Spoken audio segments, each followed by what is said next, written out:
الحمد لله رب العالمين والعاقبة للمتقين والصلاة والسلام على أشرف الأنبياء والمرسلين وعلى آله وآل بيته وصحبه وأزواجه أجمعين. إياك نعبد وإياك نستعين.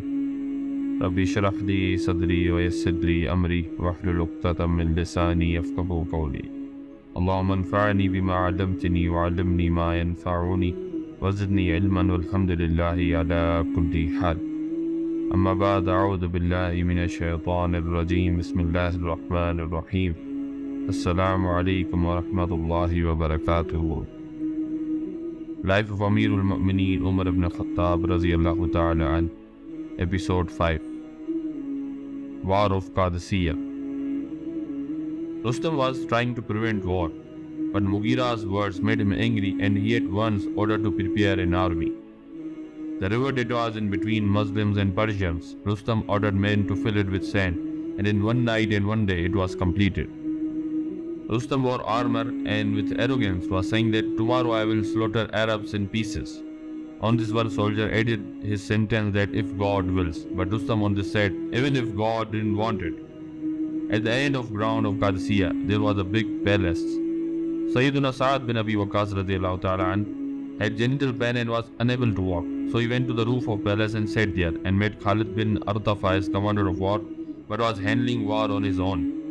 Sayyidina Sa'ad bin Abi Waqas radiyallahu anh first shouted Takbir Allahu Akbar for 3 times, and after 4th Takbir, war started.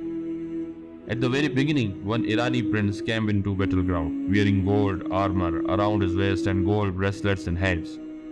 From the Muslim army, Umar bin Ma'adi Karb radiyallahu ta'ala anh came to fight him. Irani prince shoot arrow which Umar dodged. Then Umar ran towards him, grabbed him from his golden waist armor, lifted him and threw him into the ground, and then killed him with one blow of sword and said, "That's how you fight." Muslims replied him, "Everyone can't be Umar bin Ma'adi." After that, common fight began. Irani came with their elephants and were crushing Muslim army with that. Muslims were fighting bravely, but how can they stand against enormous elephants? Looking at the situation, Sa'ad radhiyallahu anh ordered men of tribe Asad to attack elephants with spears, but that didn't do anything. Then Sa'ad radhiyallahu anh ordered people of tribe Tamim to attack the soldiers that are sitting on elephants, and that worked a little bit. Soldiers fall from the elephants and attack of elephants stopped. But till then, time of sunset came and armies returned to their camps. This first day of battle in Arabic is known as Yawm al-Amaris. Second day starts, and at first Sa'ad radhiyallahu anh ordered to bury the martyrs and to aid the wounded. During this, from root of Sham, dust flew, and the sound of horses came to ears of both armies. When dust was clear, Muslims saw that Abu Ubaidah radhiyallahu anh has sent 8 army to Muslims under commandership of Hashim bin Utbah, who was cousin of Sa'ad radhiyallahu anh, and the remaining army was under commandership of Kaka. Kaka, as soon as reached, came out of rows of army and challenged the Iranis that if there is any brave among you, then come forward.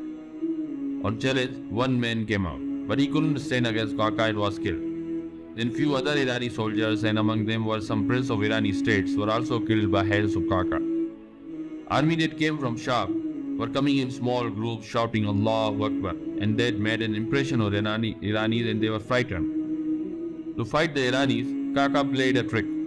What he did was that he placed cloths and some things which made sounds around camels and came to the ground. Camels scared elephants, and they were running out of fear, dropping the riders on them. In this war, one brave man was poet to Abu Mahjan Saqafi. He was tired because he had drank alcohol. But as he was being given punishment, his enthusiasm for war were making him restless. He was looking at war and couldn't go to the war.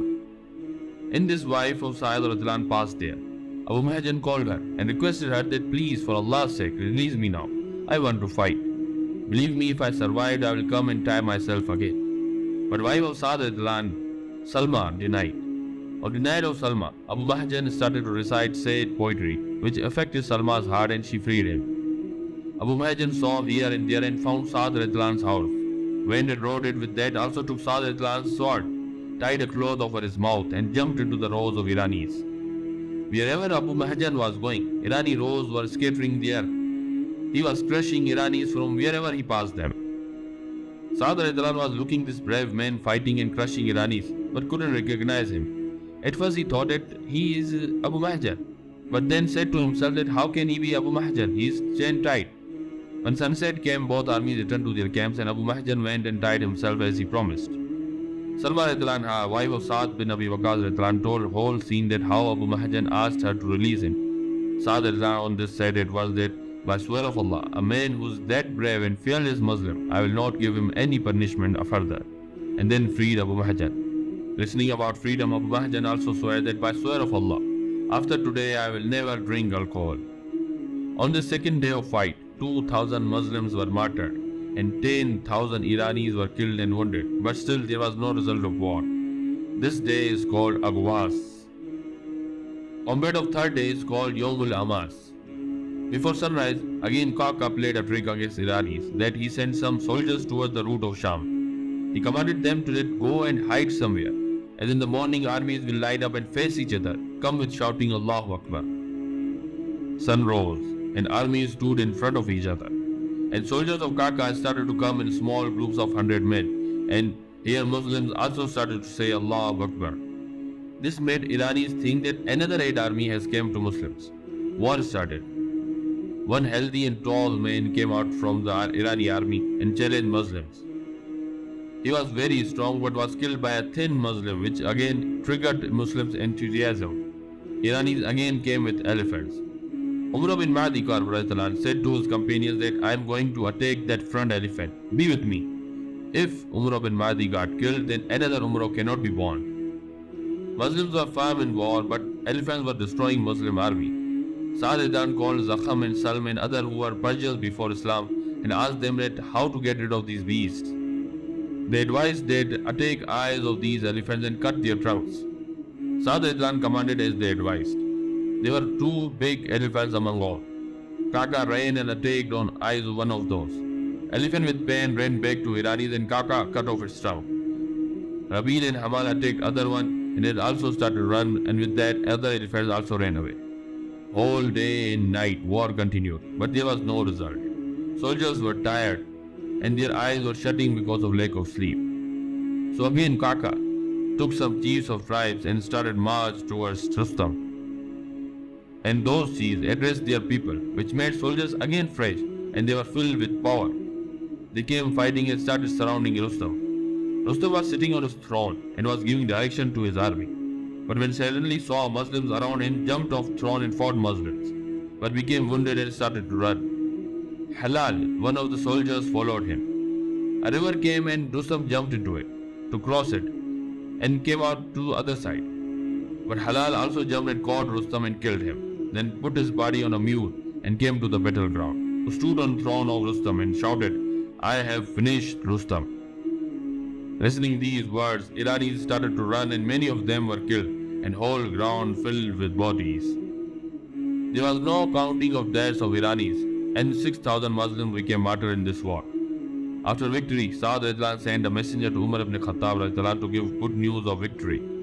Umar bin Khattab used to come outside of Medina from the day war of QADISIYA started to get any news from the battleground. One day, as usual, Umar bin Khattab came outside and one camel rider was coming towards Medina. Umar bin Khattab stopped camel rider and asked, Who are you? He replied, I have come from QADISIYA. I have good news that Muslims became victorious in QADISIYA with the help of Allah subhanahu wa ta'ala.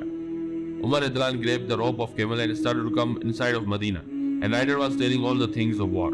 But as they entered, people started to call Umar as Ameer Momineen. And rider listening this said, Ya Ameer Momineen, why didn't you tell your name before? It was disrespectful to talk you while riding. Umar said to him to continue what he was telling, and then told all Muslims the good news and delivered a sermon. The last word of sermon was, O Muslims, I am not a king that I make you my slaves. I myself am a slave of Allah subhanahu wa ta'ala. But yes, the burden of caliphate is upon me. If I serve you as you sleep in your home peacefully, then it is a relief for me. And if I wish that you come to my door in presence, then it is a misfortune for me. I want to give you relief, but not with words, but with actions. Iranis after defeat went and stayed at Babylon and started to prepare again for war. Saad sent an army against them, but as Iranis heard about Muslims, they ran away. Saad moved forward and reached Babylon and then sent an army to one place, Bahrashar. whose people used to say that till we are here, nothing can happen to Persian Empire. Shah surrounded it, and after 2 months they convinced to give tax jizya. There was only a river, Dijla, between Bahrashar and Madas. Shah came at its course and saw that Iranis had destroyed the bridge and took all boats. Shah said to Muslims there that, O Muslims, O companions, enemies have taken this river as shelter. If we cross this too, then our goal will be easy. Saying this, he jumped with his horse into the river, and with that whole Muslim army also jumped in. Waves were tackling horses and Iranis were looking at this. When hordes of Muslims came out of the other side, Iranis out of shock said, these can't be humans, these must be jinns or monsters. And saying this, started running away. Yes, the guard, when hired Muslim army, he left city and Sa'd bin Abi Waqas as conqueror, entered Madain where there was not a single man. Looking near Sa'd decided ayat of Surah Dukhan, Kam taraku min jannati wa uyuni wa zuru'i wa makamin kareem, wa ni'matin kanu fiha fakihin, kadhalik wa awrasnaha qawman akhareen.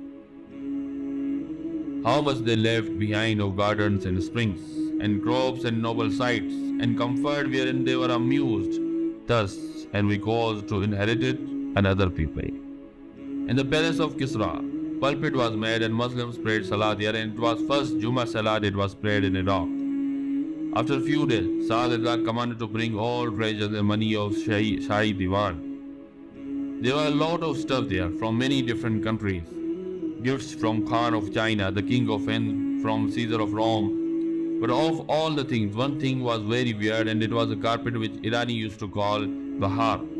This carpet had gold and diamonds attached to it, and after season of spring, king used to sit on that with his ministers, and used to drink alcohol on that like some small party.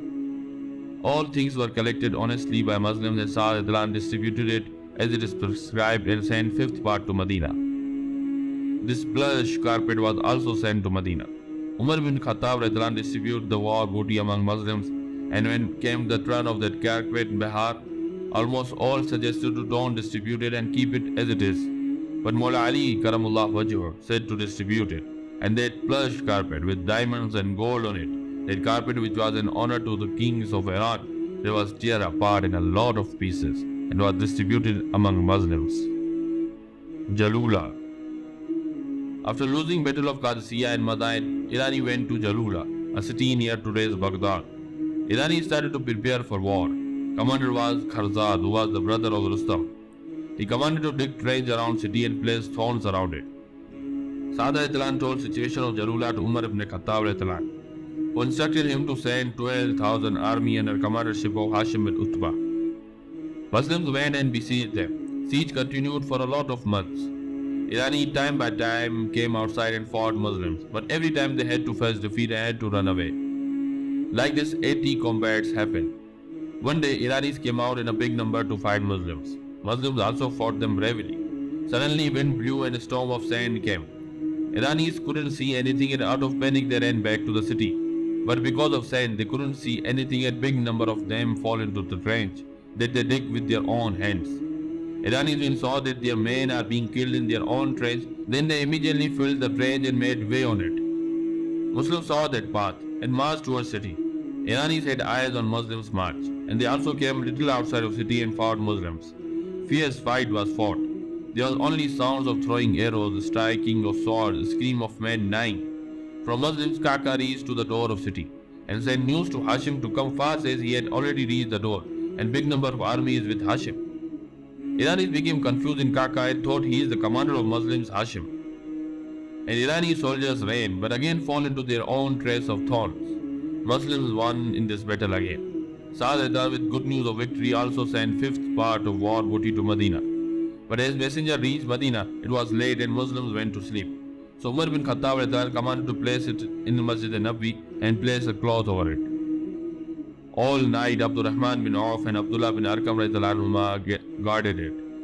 At morning, when Muslims gathered in mosque, cloth was removed, and there was only mountains of dirhams and dinars and diamonds. Looking this, Umar bin Khattab started crying. People asked the reason. Umar bin Khattab replied, when wealth comes, then lust and jealousy also come with it. Yazdegerd, when heard about the defeat of JALOOLA, he sent army under commander Khusro Shalom to guard Halwan, and he himself went to the city of Ri. Saad stayed at JALOOLA and sent Kaka to Halwan. When Kaka reached Qasr Shirin, which was 3 miles away from Halwan, then Khusro Shalom came forward and fought but had to run back out of defeat. When Kaka reached Halwan, he sent news of peace to all area. All chiefs of area came and accepted to give jizya tax and promised to support. This was the end of conquests of Iraq because it was the last border of it. So Ikhwani, this is for today. We'll come back with the next episode inshallah. May Allah subhanahu wa ta'ala accept this from me and you, and grant us to follow the life of Prophet Muhammad sallallahu alayhi wa sallam, and grant us to have lesson from the life of companions radiallahu anhum ajma'een, and grant us to do the struggle for establishment of Islam. Ameen. Fi amanillah.